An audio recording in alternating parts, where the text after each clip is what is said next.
r/Askreddit. Which one of history's good guys was actually a horrible person? While he almost certainly wasn't the first to say it, Lord Acton once observed that great men are almost always bad men. Pluck any great man from history, those rare figures about whom the story of the human race seems to turn, and you find a monster who changed the world, probably without even intending to do so. Since most have been covered, I'll do a guy who was a true ducking villain who turned into kind of a decent guy. It doesn't nearly wipe the slate clean, but it's an interesting historical transformation. Nathan Bedford Forrest. Slave trader. Confederate general. Likely war criminal. First Grand Wizard of the Klan. In later years, Forrest expressed regret at his life's work. He began publicly advocating for former slaves to receive better treatment, including their ability to enter into higher education. He attempted to act upon his shame by petitioning President Grant to allow him to put down the KKK by force. Edit, my caveat wasn't strong enough, and that might be my own clumsy wording. Forrest was undoubtedly a monster in some ways, and his legacy as one shouldn't be altered, despite his regrets. This is a little more niche, but Bill Wilson, the founder of Alcoholics Anonymous. The guy did great things and created a program of recovery that has saved millions of lives since its inception 85 years ago. He was also an arrogant a-hole that cheated on his wife even in sobriety. Edit, this isn't here to scare away anyone that's trying to get sober. I've been sober thanks to AA for 5.5 years. So don't let this keep you away if you're struggling with your drinking. IDK man. When I read about Martin Luther last year, I thought he was kinda cool as he created the Protestant branch of Christianity, but I recently read about what he thought of Jews and yikes. For those of you who don't know, he got pissed when the Jews didn't want to convert to his religion and started being anti-Semitic as duck. He wrote a whole book on Jews and their lies and said that he urged others to burn down synagogues to prove their loyalty to Christianity. He also wanted the Jewish prayer books to be taken away from them. Alexander Graham Bell. This man did not invent the telephone. Several people were working on similar technology at the same time. Antonio Meucci invented it first, but there was a court case over who got the patent rights. Meucci died before the case was settled, and Graham Bell won the glory he didn't deserve. In some aspects to the 60s and 70s, when the Beatles were icons, I'm talking about John Lennon. People who use his image and face for peace sometimes forget important details. He abused women. He was a cheater. He abused his children. Made one go completely deaf in one ear. Total hypocrite on the no possessions when he lived one of the most lavish lifestyles of his time. Compulsive liar. Almost killed a few people. Look up Bob Wooler. He was almost punched to death by John. There were others, but their stories have either been disputed or unclaimed.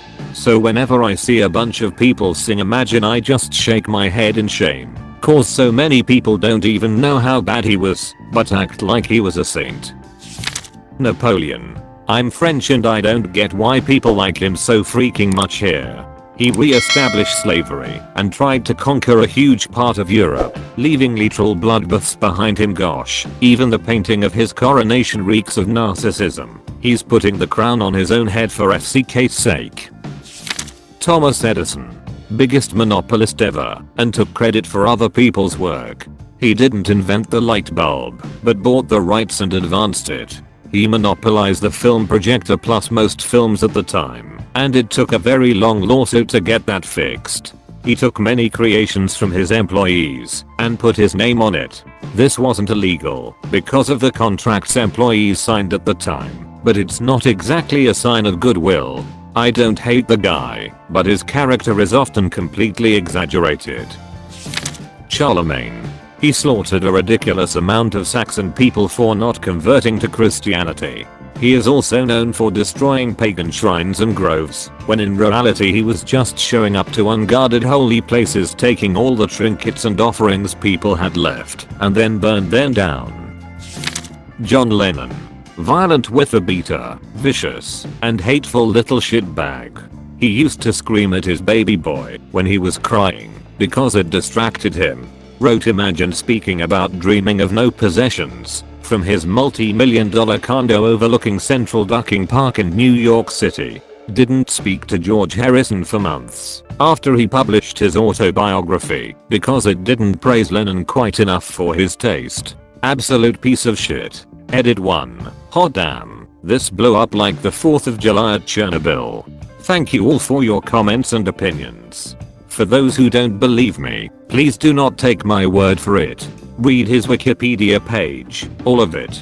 Check out Julian Lennon's interview about his father and how he was treated. Be safe out there everyone. Dwight Eisenhower. One of America's more popular presidents. His domestic policy was okay, but his foreign policy was a disaster whose repercussions continue to resonate today. He organized CIA plots to overthrow democratic governments in Guatemala and Iran, insisting he was protecting these regions from communist incursion, when in fact the autocratic regimes installed primarily protected the commercial interests of the United Fruit Company and British Petroleum.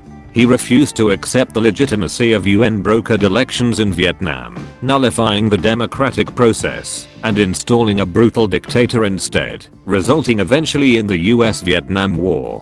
When the revolution organized by Guevara and Castro overthrew the corrupt Batista regime, Eisenhower gave in to pressure from commercial interests and refused to aid the new government, forcing them to turn to the Soviet Union for help. He then organized the disastrous Bay of Pigs invasion, which was not launched until after Kennedy was elected, but the planning and organization was pure Eisenhower. The Cuban Missile Crisis resulted directly from Eisenhower's policies. He can also be blamed for nurturing the career of his vice president Richard Nixon, who would become one of the most loathed politicians in US history. Albert Speer, the good Nazi, constructed an elaborate narrative that he didn't know about the Holocaust, concentration camps, or slavery when he was the Minister of War Production, which was intimately involved in all three of those things. Due to him being an extremely effective liar, he wasn't called out on his bullshit until after he died, when the historical narrative was scrutinized. Ever heard of General Perón? To half my country, he was a savior, the guy who gave too much rights to the workers and the one who industrialized the country, but to the other half he was a cupist, a guy who supports the coups because he gained power that way, a supporter of the Axis, a genocidal of aborigines, natives and oppositors, a pedophile, and of course, he left an ideology that started destroying my country and provoked it to lower from developed to in way of developing. Dr. Seuss was a total piece of shit who cheated on his first wife with her friend. His first wife, Helen, had Guillain-Barré syndrome, and knowledge of her husband's affair drove her to eventual suicide. He then remarried her friend. Her suicide note, "I'm too old and enmeshed in everything you do and are, that I cannot conceive of life without you." Read her suicide note. "My going will leave quite a rumor, but you can say I was overworked and overawed. Your reputation with your friends and fans will not be harmed." Also, this does not make him terrible, but he had an adult nude ebook called The Seven Lady Godivas. It's weird, y'all. Man, I hate threads like this, because you have a combination of 1. Try-hard 13-year-old armchair historians who hate everything and therefore stretch even the tiniest minor flaw into a war crime because they believe no one should ever be successful because they never will. 2. People woefully ignorant of the context of history. If we hold standards that means 99% of the people who lived in that era are bad, then the meaning of the word bad is useless. 3. Having a lifetime of causing mass amounts of social good aren't negated by being a dick in one instance. Edit, I'm adding another, because I see it happen too often. 4. You had a professor who had a bug up their ass about a particular historical figure and spent too much class time giving you a one-sided assessment you took for granted because, hey, they're a professor and they should know.